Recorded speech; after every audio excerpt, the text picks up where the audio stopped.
Genta Mandaya, bangkitkan asa, wujudkan karya. Halo teman-teman, perkenalkan, aku Angela dari Angkatan ke-193 Persiapan Keberangkatan LPDP. Hari ini aku akan interview seorang teman yang sangat inspiratif karena dia tuh punya peran dan juga teladan ya teman-teman, karena dia tuh cinta banget sama lingkungan, terutama tentang pengolahan sampah. Langsung aja, Yobel Novian Putra. Halo Bel, Halo, halo Jel, mungkin apa boleh. kabar?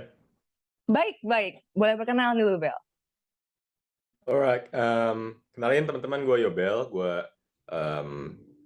seorang campaigner lingkungan, atau mungkin lebih dikenal sebagai SJW. Ya, dan kebetulan gue bekerja di sektor pengelolaan sampah. Oke, Bel. Sebenarnya kan nggak umum ya buat terutama di sekitar gue gitu ya, anak-anak seumuran gue tuh kayak tertarik sama sampah. Kira-kira apa sih pengalaman atau cerita kenapa gitu lu bisa tertarik sama sampah? Background gue tuh kuliahnya memang dari awal udah di bidang lingkungan. Jadi gue kuliah dulu di ITB, teknik lingkungan. Tapi kenapa gue milih mendedikasikan waktu gue sejauh ini, mungkin hidup gue ke depannya, di isu sampah, itu karena waktu gue lulus, gue dapat kesempatan, salah satu pekerjaan pertama gue tuh jadi konsultan buat mengevaluasi proses ini loh. Kalau kita buang sampah kan ada truk sampahnya tuh yang ngebuang. Nah, jadi gue naik itu truk sampah tuh. Nyampe ke tempat pembuangan sampahnya. Nah, gue kan biasa di Bandung. Terus jadi truk gue dari Bandung, dari Cimahi, itu kita jalan ke arah TPA-nya, namanya TPA Sarimukti. Dan gue pertama kali lihat itu kayak kaget, karena waktu diceritain, itu dulunya lembah. Terus sekarang waktu gue nyampe, itu udah jadi gunung, kayak nggak masuk akal gitu.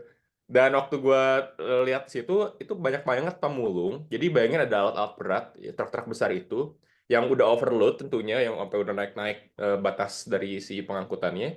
Terus dia buang sampah waktu gini, terus ada anak-anak di atas yang bantu ngambilin sampahnya, bantu lepasin jaringnya, bantu mundur-mundurin gitu. Terus ada ibu-ibu bawa anak bayi gitu, ambil mulungin sampah dengan santainya, dengan chill gitu kan, kayak ada yang nerjunin gini, dia di bawah, terus kayak gue langsung gila, ini pasti ada sampah gua somewhere di sini gitu.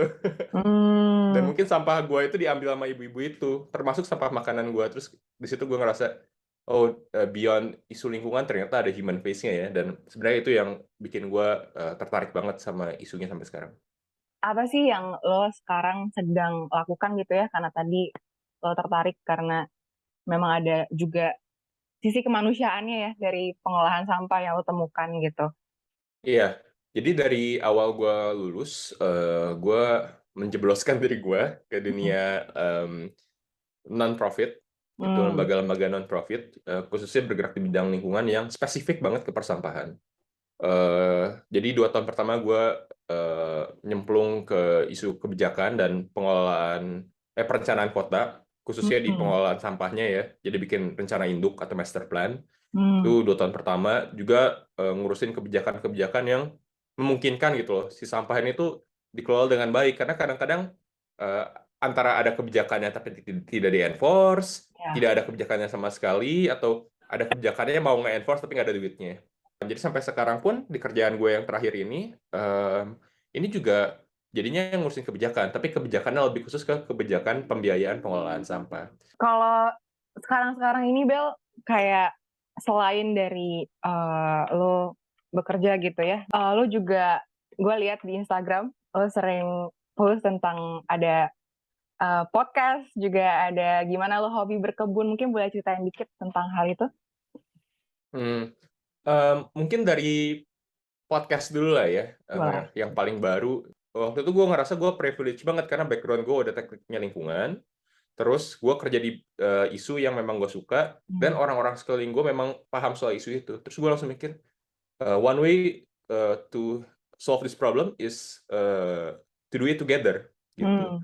Gue bikin podcast sebenarnya buat ngebantu teman-teman yang sepantaran atau yang mau mulai, atau teman-teman gue sehari-hari lah yang sebenarnya tertarik sama isunya, cuman kayak nggak punya teman seperjuangan gitu ya. Kalau berkebun, salah satu isu terbesar dari sampah di negara berkembang, itu tuh sama makanan. Kalau orang Hmm. ngeluh, ih bau, bau, bau. Yang bikin bau tuh bukan plastik lu, bro, gitu. Yang bikin bau tuh sampah makanan lu yang busuk, gitu. Dan busuknya ya karena nggak dikelola dengan baik. Salah satunya di kompos. Nah, jadi gue mulai dengan kompos. Dan dari situlah jadi komposnya nggak kepake, jadi gue pakai berkebun. Apa sih yang menjadi cita-cita lo gitu? Apa yang pengen lo lihat gitu dengan yang lo lakukan hari-hari ini? Visinya secara singkat sebenarnya cuma dua kata ya, nol sampah gitu, zero Hmm. waste gitu. Tapi proses kesananya harus adil gitu, karena ternyata dalam proses bertransisi ke idealisme kita ini banyak hal-hal yang harus diurusin kayak pemulung sampah. Ini gimana nih nanti kalau plastik udah nggak ada, mereka livelihood-nya gimana gitu. Berarti harus integrasi banyak bidang ilmu juga nggak sih, Bel? Harusnya. Betul banget, makanya di awal gue udah nyadar banget ini nggak mungkin cuman satu dua kelompok atau satu dua orang yang leading ini harus semuanya. Gue percaya juga orang-orang yang bisa do something nggak cuma orang-orang yang knowledgeable gitu ya, atau mungkin ada di bidang itu seperti lu gitu ya, yang memang terjun langsung, tapi juga mungkin kita-kita nih ya, anak-anak muda yang lain yang mungkin nggak terlalu ngerti soal sampah, tapi paham gitu bahwa ini urgent untuk dikerjakan gitu. Kira-kira apa sih, Bel, yang bisa lo kasih gitu ya, 1-2 langkah praktis mungkin yang bisa kita lakuin sehari-hari?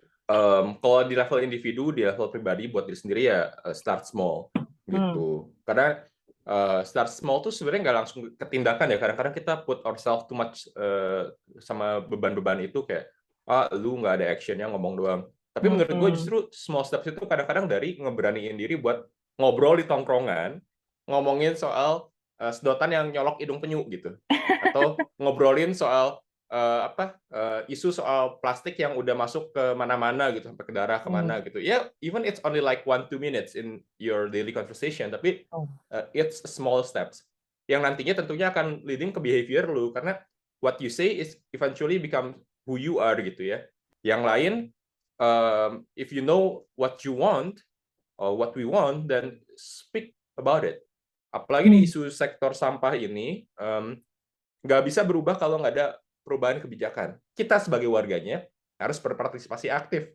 sebagai anggota pemilik dari negara ini. Apalagi kita negara demokrasi ya, yang jelas secara konstitusi ya kita nih yang punya kepentingan gitu. Oke, yo Bel. Thank you so much untuk waktunya, untuk kesempatannya.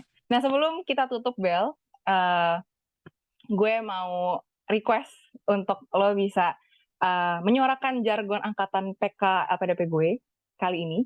Jadi namanya Genta Mandaya. Gue akan mulai dengan Genta Mandaya, dan lo boleh ikutin bareng sama gue. Kita bilang, bangkitkan asa, wujudkan karya. Oke? Mantap, oke. 1, 2, 3. Genta Mandaya, bangkitkan asa, Bangkitkan asa, wujudkan wujudkan karya. karya.